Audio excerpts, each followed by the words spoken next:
This is the OTOFIX D1 Lite. I've been using this for 2 weeks now and recording it, so today you're going to be able to see what that looks like, plus I'll give you my thoughts on it at the end of the video.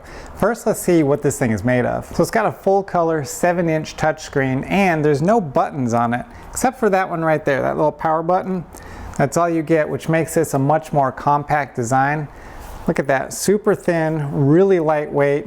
It's almost like it's something you'd find in an office or a school somewhere and not thrown in a toolbox, but it still does have ruggedized corners and edges on there, so if you drop it, you should be okay. Internally, it's got a 4-core processor and a 5800 milliamp hour battery. I had it on the bench communicating with the car, graphing, and I was able to get 8 hours of runtime, screen on and everything, before the battery needed to be charged. So even with this thin, light design and a light battery on there, you get a lot of performance, which is better than some of the tools that I've tested at this price point. It's also running Android 9, and the car diagnostic software is powered by Autel, which I consider to be one of the top 3 auto scan tools in the world. So I'm really excited about that because this is the first time I've used an Autel, and I'll get to my thoughts on that in just a second. Now let's talk about capabilities. It's got what I call a Gen 2 dongle because it's able to communicate on CAN FD and it can do DOIP. Plus, it's got a little flashlight in there. So when you're down there in a dark footwell, you can find the OBD2 connector and you can plug this in without bringing a flashlight with you. Now this has Bluetooth 5, which is a really fast communication, and it can go over a great distance. So I tested that. From inside the garage all the way out to the car at the bottom of the driveway, I pasted off 33 paces and I was still getting glitch-free graphing here on the tool, and I wanted to test without any doors or walls in the way, so I went down to the bottom of the street 38 paces away, which turns out to be about 82 feet away, and it was still able to get graphing without glitching or slowing down. Speaking of graphing, the OTOFIX makes really good use of this full-color 7-inch touchscreen. You can customize the graphs using one of 8 different colors, which makes each graph easier to read, and you can customize it so that each graph has its own color so you can differentiate them when you put them all on the same screen. Once you have that all set up, you're allowed to have up to 5 data PIDs running on the same graph at the same time, which is great when you're tracking the short-term fuel trim numbers along with your mass airflow data. All of these screens and graphs are very customizable. You can see all of the data PIDs available, or you can shorten it to just the ones you want to look at, which really cuts down on the clutter. There's about 5 different ways to look at your data. You can look at it on a graph, or a gauge that looks like a speedometer, or a big sliding horizontal bar that gives it that sporty look. This thing is loaded up with 38 maintenance resets, plus you've got the secure gateway access for your Chrysler, Jeep, Dodge vehicles, and it's got full bidirectional control. All of this with 2 years of free updates. Now let's go ahead and check it out. I've got the 2023 Honda Civic sitting over there. Let's go see what it can do on that. So if you're doing brakes on a newer car, you're gonna need a scan tool to be able to do it. Let me show you why.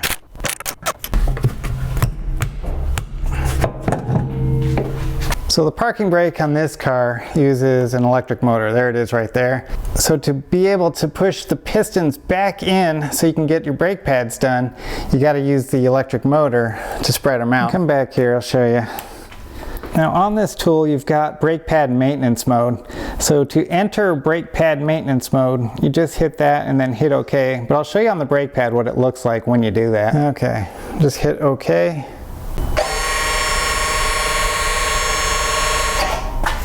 Okay, now it's ready to work on. Once you're done working on it, you got to put it back into normal mode. Hit OK. You're going to hit OK twice. And then we'll see what that looks like.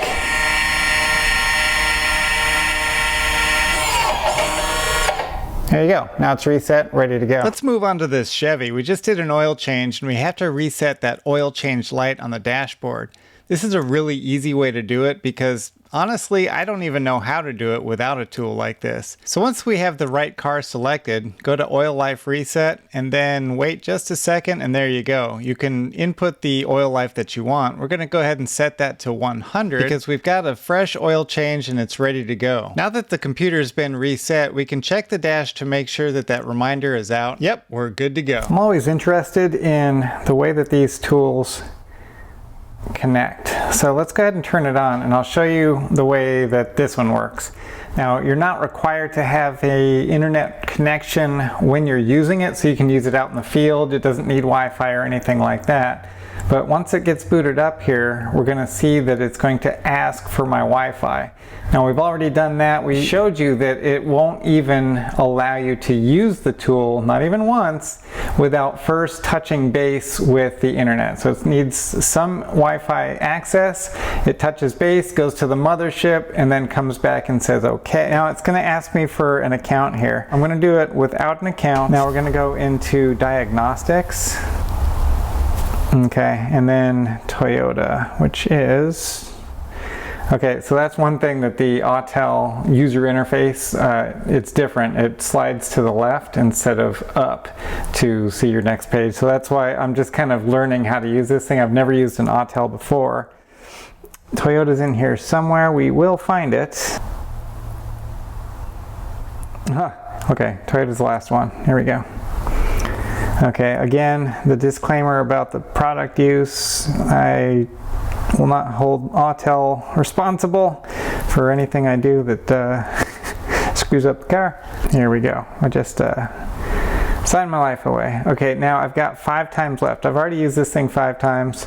I've got 5 left, so remind me later. That'll use one of your tries, or you can link, which means you're linking this tool to your account, which I don't have yet, so let's go ahead and remind me later. Auto select the car. The reason why it's tippy is I've just got it sort of resting on something. Keeps the glare down, but it also makes it harder to use. Let's go to read. Okay, there's the VIN for the car. We're going to hit OK. Okay, is this an 05 or 06? It's an 06. Alright, North American, it's got the 1ZZ. Everything looks pretty good. Corolla, here we go. We'll go into diagnostics, into control unit, and we're doing engine today. Okay. Okay, I don't have any trouble codes. I don't want to look at live data. I want to do active tests because a lot of you are going to be shopping for a tool that can do this. That's your bidirectional control. So I just wanted to count the amount of active tests available on this car. We've got 3, 6, 9, 10 of them. So let's go ahead and just try one of them to see if it works. An easy one here. We'll do AC clutch. You'll be able to hear it when we activate it. Okay, so that works. Now let's go ahead and escape out of that. And I'm going to pull the VCI out of the car, and we're going to try another tool to see if the list of available options is the same or different. Okay, so you heard the, that's the throttle body. It's sort of buzzing right now. It's because I plugged in the VCI on this tool. Now we've got Toyota Lexus booted up here. I'm going to go ahead and set this down. Let's go right here. Okay, we've got 3, 5, 10 of them. Yeah, so it's the same tests. Now let's go ahead and do the AC clutch. Just like, and we can choose no data. I don't really feel like looking at anything. Just want to see if the clutch will come on. And it does. It runs the same test. The fan comes on. I'm going to pull that VCI out of there so you don't have to listen to it. Now excuse the mess, I'm working on another product review for a circuit tester that's not available yet. So look for a video on that here pretty soon. As far as the AutoFix goes, I've got some thoughts on that and I wanted to share them with you right now. It's a very capable tool. It has all of the functionality of any of the other tools that I have here, but it's got a price point that's a lot lower, so you gotta give and take. The take is they're going to slow this one down. The hardware inside isn't as fast as some of those more expensive tools because you're going to save a lot of money there. So I did a couple of tests. I had it talking to the Honda and this Toyota, and it seems to me that every time you access a module, you're going to be slowed down by about a minute. So if it takes 1 minute for a faster tool, it's going to take about 2 minutes with this tool.